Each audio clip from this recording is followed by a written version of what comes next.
So let's reel it back just a little bit.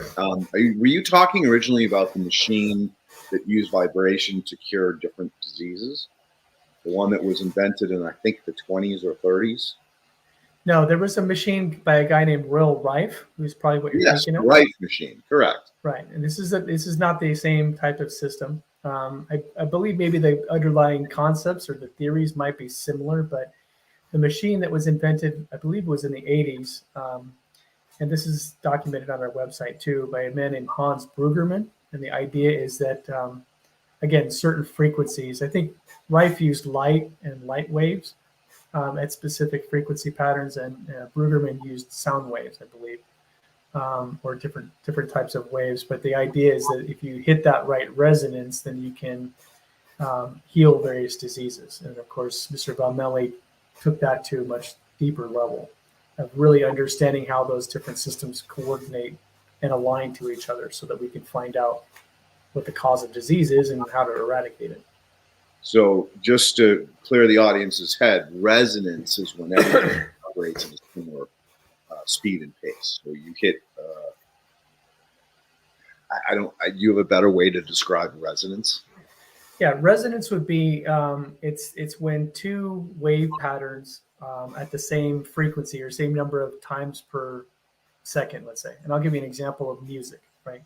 If you took a guitar and you plucked an E note or a C string, let's say, and a C note would be 440 hertz, let's say, right?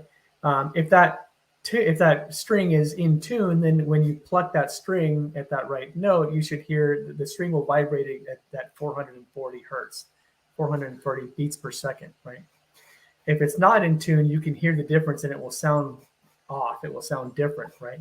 So you can take a tuning fork that's already pre-designed to vibrate at that exact frequency.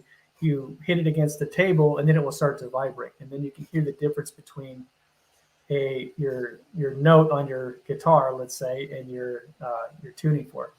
And if those, however, the other side of it is if those two notes or those two frequency patterns are close enough together, then they will automatically go into alignment with each other. So in other words, if my tuning fork says 445 and my string is at 430, they're close enough together that tuning fork will begin to tune naturally the string till it's operating at the same frequency.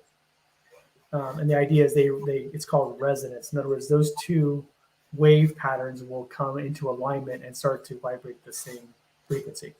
Exactly. It's all about vibration. So it's Right. They align together at a certain point, and there's an energy transfer there as well. So thank you for clearing that up, because I think that's important, because we're going to be using that word a lot today.